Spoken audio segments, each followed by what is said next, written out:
Film dibuka dengan adegan 4 anggota mafia yang tengah sibuk di belakang markas mereka. Mereka sedang menyiapkan kiriman narkoboy, menyembunyikannya dengan cerdik di dalam sebuah semangka agar tidak terlihat. Was camouflage in there, innit? Yeah, I could see that. Di sisi lain, di depan gedung, seorang penembak jitu bernama Harper sedang mengamati dan dengan sekali bidikan, seorang penjaga berhasil dilumpuhkannya.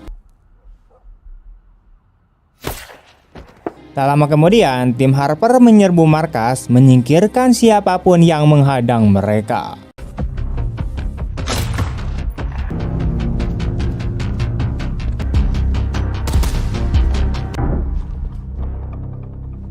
What was that? Para anggota mafia yang sedang bekerja sempat mendengar suara aneh, tapi mereka mengira itu bukan masalah serius. Satu dari mereka mencoba menghubungi penjaga, tapi tak ada jawaban. Tiba-tiba, lampu padam dan lampu darurat menyala, memicu kekacauan.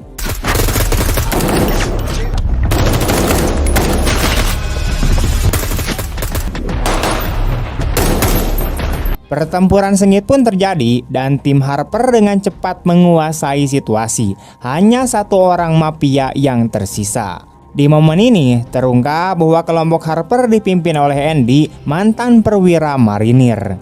Ia menghadapi pria terakhir itu sambil menunjukkan sebuah foto, menuntut pengakuan siapapun yang ada di dalamnya. Ternyata serangan Andy ke markas mafia ini adalah untuk memburu orang yang bertanggung jawab atas kematian putrinya.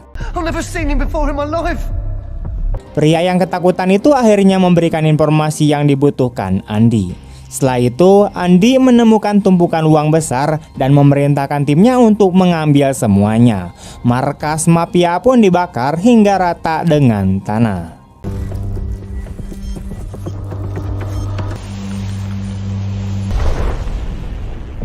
Cerita kemudian mundur ke 9 hari sebelumnya. Andy terlihat bangun di rumah terpencilnya, menjalani rutinitas sehari-hari dengan mandi, sarapan, dan berangkat kerja di toko perlengkapan bangunan.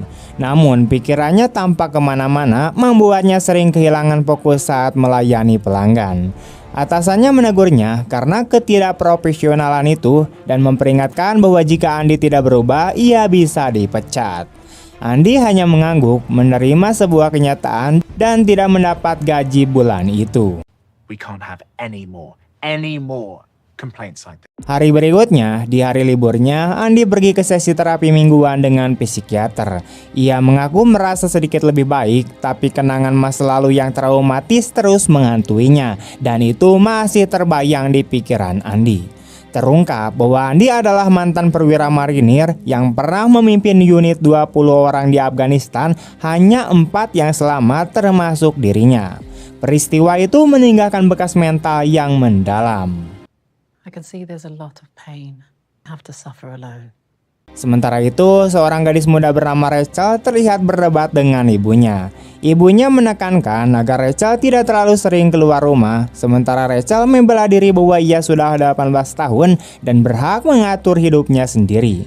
Akhirnya, sang ibu mengalah, tapi tetap menekankan agar Rachel selalu berhati-hati. Di luar, kekasih Rachel bernama Cassius menunggunya. Ia memberitahu Rachel bahwa ia akan pergi selama seminggu tanpa membawa ponsel, yang hal itu membuat Rachel sangat kesal karena selama ini Cassius adalah tempatnya bercerita. Terungkap bahwa Cassius bekerja sebagai kurir narkoboy dan Rachel sudah mengetahui hal itu. Cassius mengajak Rachel untuk ikut mengambil paket yang akan dikirimkan keesokan harinya. Paket itu ternyata sudah diatur oleh rekannya bernama Harry yang kemudian bercanda menanyakan apakah mereka ingin berjalan-jalan. Have fun, kids. Thanks, man. Malam harinya setelah bersantai, Cassius menghadiri pesta teman kuliahnya bernama Bruno bersama Rachel. Namun tak lama kemudian, Harry menelepon menuntut paket segera dikirimkan. Cassius harus pergi mendadak meminta Bruno menjaga Rachel. Di pesta itu, teman-teman perempuan Cassius membujuk Rachel untuk mencoba narkoboy baru. Meski awalnya menolak, Rachel akhirnya luluh. Beberapa saat setelah mengonsumsinya, Rachel mengalami overdose dan meninggoy dunia. Di sini barulah terungkap bahwa Rachel adalah putri Andy. Setelah pemakaman, Andy termenung hingga mantan istrinya yaitu Apa menghampiri dan memberitahunya tentang keadaan terakhir Rachel. Andy lalu masuk ke kamar Rachel untuk mengenangnya, tapi ia melihat ponsel Rachel menerima pesan dari Cassius yang mengatur pertemuan di rumah Harry. Menyadari bahwa jaringan narkoboy itu terlibat langsung dalam kematian putrinya, Andy segera bersiap mengambil alat paku tembak dan berangkat untuk menghancurkan jaringan narkoboy itu.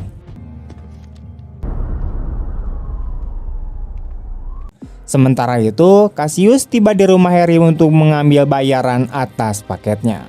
Namun kemudian, Harry dan Bruno menyampaikan kabar buruk kepada Cassius bahwa Rachel telah meninggoy di pesta akibat overdosis.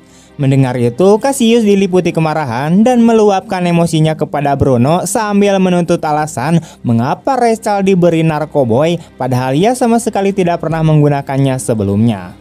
Bruno meminta maaf dan menjelaskan bahwa ia sedang keluar membeli makanan ketika kejadian tersebut berlangsung. Dikuasai rasa frustasi, Cassius kemudian keluar dari rumah Harry dengan nada kesal. Showed he'd done some f***ed junk. How would she even get her hands on that in the first place? You were supposed to look out for her, and you fucking left! I'm sorry. I left to get a pepperoni and cheese panini, and by the time I come back, the police are running all over the place, so I left. I've been lying low here ever since. Cash. Ketika ia pergi, Andy tiba dan sempat berpapasan dengannya meski tidak saling mengenali. Begitu memasuki rumah Harry, Andy tidak membuang waktu dan langsung menjatuhkan siapapun yang ada di sana.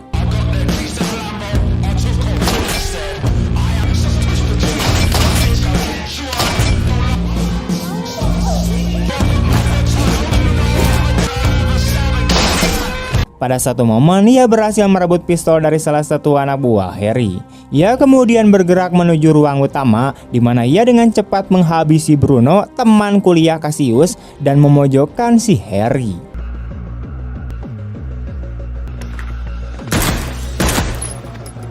Andy menuntut untuk mengetahui di mana Cassius berada dan Harry mengungkapkan bahwa Cassius baru saja pergi. Namun pada saat itu, salah satu anak buah Harry berhasil menangkap Andy dari belakang. Melihat kesempatan itu, Harry segera mengambil pistol yang terjatuh dan bersiap menghabisi Andy. Namun tepat sebelum pelatuk ditarik, seseorang datang dan menembak mati Harry serta sisa anak buahnya. Penolong dadakan itu ternyata adalah Semut G, yaitu mantan bawahan Andy semasa dinas militer. Saat Semut G mengantarkan Andy pulang, ia bertanya bagaimana Andy bisa berada di rumah Harry. Andy menjelaskan bahwa ia sedang mencari seseorang bernama Cassius dan sekaligus bertekad membongkar seluruh jaringan narkoboy di kota itu. Andy kemudian membalikan pertanyaan dan menanyakan bagaimana Semut G dapat menemukannya. Semut G kemudian menceritakan bahwa beberapa jam sebelumnya ia mendatangi rumah Andy untuk menyampaikan bela sungkawa atas kematian Rachel, namun Andy tidak ada di sana. Sebagai gantinya, Semut G menemukan sebuah catatan berisi alamat Harry, yang kemudian membawa ke lokasi tersebut untuk menyelamatkan Andy. Sebelum Andy turun dari mobil, Semut G mengajaknya untuk minum bersama keesokan malam di sebuah kafe. Pada malam berikutnya, Andy menerima panggilan dari Apa yang menanyakan apakah ia masih memegang ponsel Rachel. Andy membenarkan dan bertanya apakah Apa ingin mengambilnya kembali, namun Apa menjawab bahwa ia tidak peduli pada ponselnya, yang ia inginkan adalah Andy pulang. Andy menyebut bahwa suatu hari ia akan kembali, berharap mereka dapat membangun kembali keluarga mereka. Tak lama setelah itu, Andy menuju kafe untuk bertemu Semut G seperti yang dijanjikan. Di sana, ia bertemu Harper, mantan bawahan militernya yang menyampaikan bela sungkawa atas kematian Rachel serta menawarkan bantuan kapanpun Andy membutuhkannya.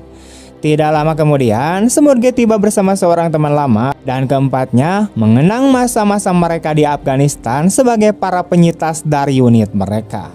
Harper mengakui bahwa ia masih dihantui oleh sebuah ingatan perang, sebuah momen ketika ia harus memilih antara menetralkan seorang anak atau mempertaruhkan nyawa rekan-rekannya.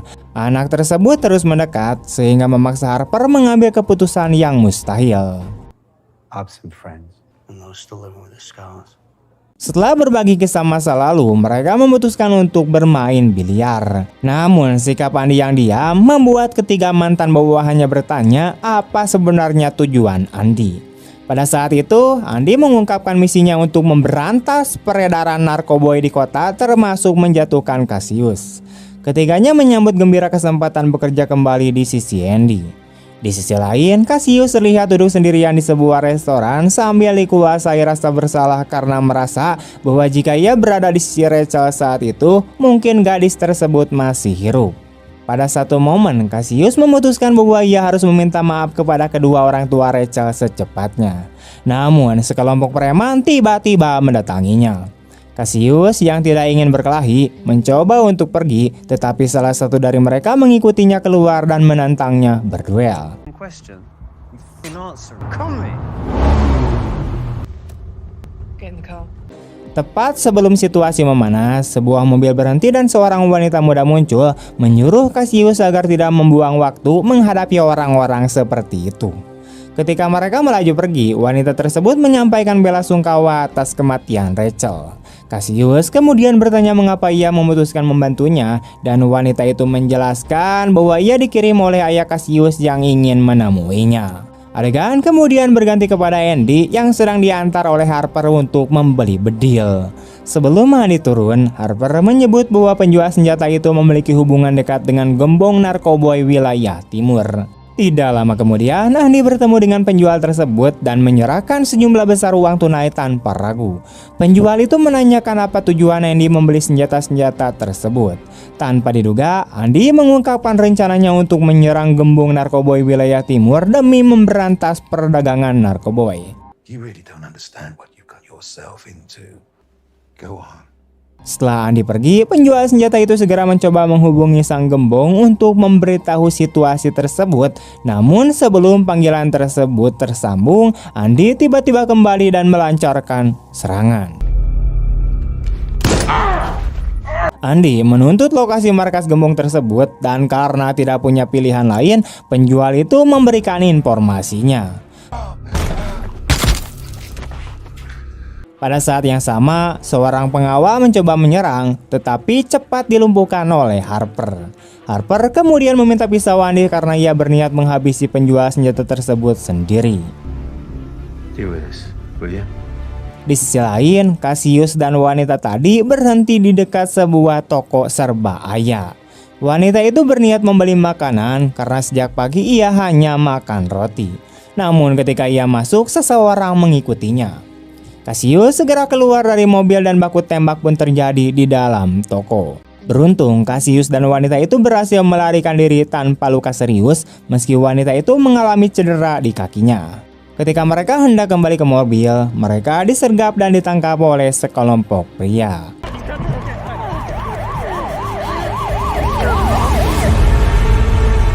Pada akhirnya, Cassius dan wanita tersebut dibawa ke sebuah tambang dan dihadapkan kepada gembong narkoboy wilayah timur. Ternyata para pria yang menangkap mereka adalah anak buah sang gembong. Gembong itu menjelaskan bahwa ia menangkap wanita tersebut karena wanita itu telah menyusup ke pabriknya dan meracuni barang dagangannya yang mengakibatkan kematian banyak pelanggan termasuk Rachel sendiri. Cassius terkejut dan menuntut mengetahui siapa yang memerintahkan wanita itu untuk melakukan tindakan tersebut.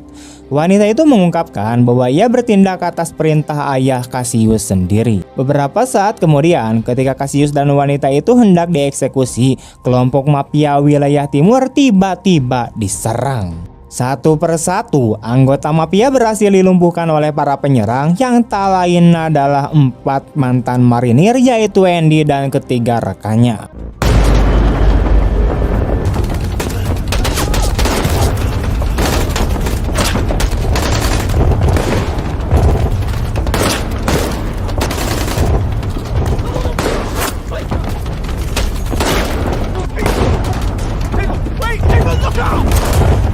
Dalam kekacauan tersebut, Cassius berhasil masuk ke dalam mobil dan melarikan diri. Andy yang bertekad tidak membiarkan Cassius kabur, melepaskan beberapa tembakan ke arah kendaraan tersebut, namun usahanya tidak berhasil. Sesaat setelah Andy dan timnya akhirnya memenangkan pertempuran itu, pada momen tersebut, Harper menghampiri seorang anggota mafia yang selamat dan menanyainya mengenai pengedar narkoba terbesar di wilayah tersebut. Lelaki itu mengungkapkan bahwa seorang pria bernama Lucian adalah bandar narkoba paling berkuasa dan markasnya berada di ujung kota. Adegan kemudian bergeser kepada Cassius yang kini berada di sebuah mansion mewah. Beberapa saat kemudian, seorang pria botak muncul untuk menyambutnya. Dan terungkap bahwa pria itu adalah Lucian, seorang pengusaha kaya raya sekaligus ayah kandung Cassius. Rupanya, Cassius telah lama berpisah dari ayahnya selama bertahun-tahun, sehingga ia meninggalkan rumah dan menjalani kehidupan soliter dengan bekerja sebagai kurir bagi para pengedar tingkat rendah demi memenuhi kebutuhan hidup. I know what you did. She died because of you. Because you laced the product. Why did you pick me up? For your own safety. I know what Harry's place. Pada malam hari itu, Andy dan ketiga rekannya tiba di fasilitas produksi narkoba milik Lucian, di mana mereka tidak membuang waktu dan langsung menghabisi anak buah Lucian satu persatu. Dan inilah adegan yang diperlihatkan pada awal cerita. Tak lama kemudian, tim Andy berhasil menetralkan pasukan Lucian dengan cepat, menyisakan hanya satu orang yang selamat. Andy lalu menginterogasi lelaki itu mengenai keberadaan Lucian dan lokasi putranya bernama Cassius. Dengan harapan mendapatkan belas kasihan, lelaki tersebut langsung memberikan semua informasi. Boss, it's time to go. She saw what we did back there. She knew what we'd do here. Pada hari berikutnya, Lucian memberitahu Cassius bahwa markas mereka telah dihancurkan oleh anak buah Andy, di mana diam-diam Cassius merasa senang karena ia memang tidak setuju dengan aktivitas perdagangan narkoba ayahnya. Akibatnya, Lucian menyatakan bahwa ia telah mengirim seluruh sisa pasukan untuk menghabisi Andy. Sementara itu, Andy yang baru terbangun segera merencanakan perjalanan menuju mansion milik Lucian bersama timnya pada malam itu juga. Namun, rencana mereka terhenti oleh panggilan telepon dari Apa. Dalam panggilan tersebut, Apa terdengar sangat ketakutan karena sekelompok pria berusaha menculiknya. Pada saat itu, Andy langsung menyadari bahwa mereka pasti adalah anak buah Lucian. Benar saja, rumah mereka mendadak diserang.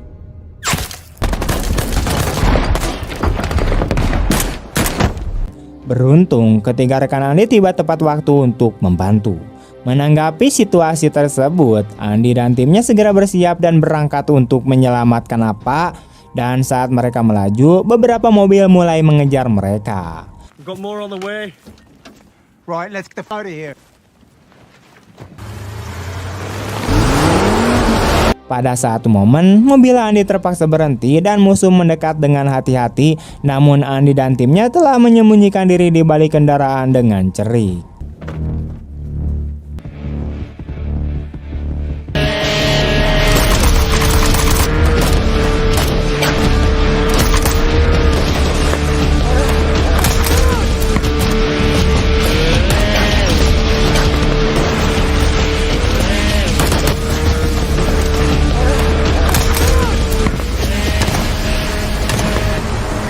Dalam pengejaran itu, Andy mengetahui bahwa Apa telah diculik dan mereka harus segera menyelamatkannya. Mereka menelusuri keberadaan Apa hingga ke sebuah bangunan terbengkalai, tetapi mereka disergap dari kedua sisi oleh banyak anak buah Lucian. Di bawah tembakan yang intens, Andy memerintahkan ketiga rekannya untuk berlindung di dalam bangunan tersebut. Namun, hal itu ternyata adalah jebakan karena pasukan Lucian telah mengepung bangunan tersebut. Tanpa pilihan lain, tim Andy berpencar dan secara sistematis menghabisi anak buah Lucian satu persatu.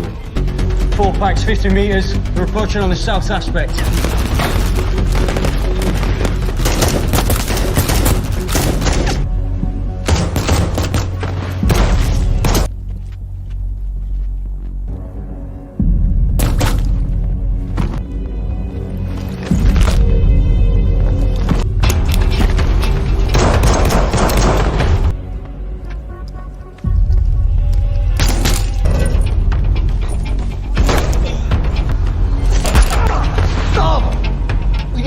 Tak lama kemudian, Harper berhasil memojokkan musuh terakhir dan hampir menghabisinya, tetapi Andy menghentikannya karena lelaki itu merupakan anggota terakhir pasukan Lucian. Harper lalu menanyai lelaki itu mengenai keberadaan Nappa. Sayangnya, lelaki tersebut bersumpah bahwa ia tidak tahu dan mengaku bahwa hanya Lucian yang mengetahui lokasinya. Karena frustasi, Harper akhirnya membunuh lelaki tersebut. So where is she? Pada malam itu, Lucian menerima kabar bahwa seluruh krunya telah dimusnahkan oleh Andy dan pasukannya hanya dalam waktu singkat. Takut akan kedatangan Andy yang sudah dekat, Lucian memutuskan untuk melarikan diri ke luar negeri dan berniat membawa Cassius yang berada di mobil belakangnya. Namun saat mereka hendak pergi, Cassius menyaksikan para penjaga ayahnya dibantai secara brutal oleh anak buah Andy. Tak lama kemudian, Andy mendekati mobil Lucian dengan cepat mengeluarkan pistol dan mengarahkannya kepada pria itu, di mana pada saat tersebut ia menuntut untuk mengetahui keberadaan Nappa. Dalam kondisi putus asa, Lucian menawarkan informasi tersebut dengan syarat Andy berjanji tidak akan menyakiti putranya yaitu Cassius.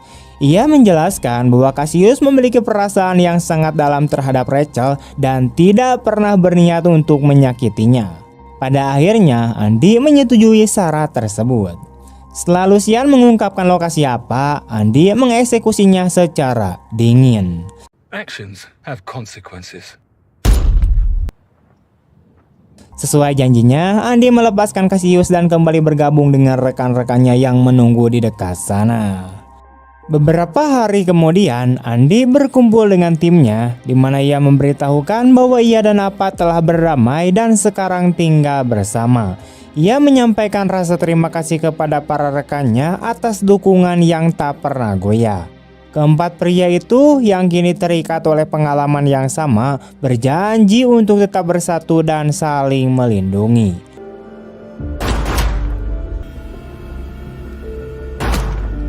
Namun sebuah hal mengejutkan terjadi, di mana tiga rekan Andy yang ia ajak bicara hanyalah bayangan dari masa lalunya, fragmen-fragmen yang muncul akibat trauma akut semasa perang di Afghanistan dan rasa kesepian, juga kehilangan putrinya memperparah segalanya.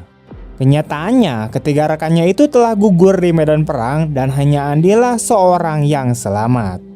Saat menghancurkan kartel narkoba pun, dia sendiri yang melakukannya tanpa bantuan siapapun. Meskipun bagi Andy mereka tampak nyata, dunia di sekitarnya sebetulnya sunyi dan kosong. Saat itu juga, tiba-tiba Cassius muncul dan memegang pistol di tangannya, dipenuhi dendam atas kematian ayahnya.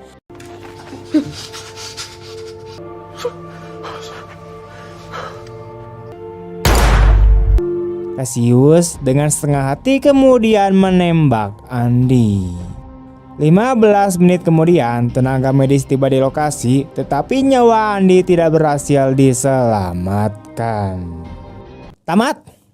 Terima kasih teman-teman telah menonton sampai akhir. Sampai jumpa di video-video selanjutnya. Dan jika kalian suka dengan video ini, jangan lupa untuk like, komen, share kemanapun kalian suka.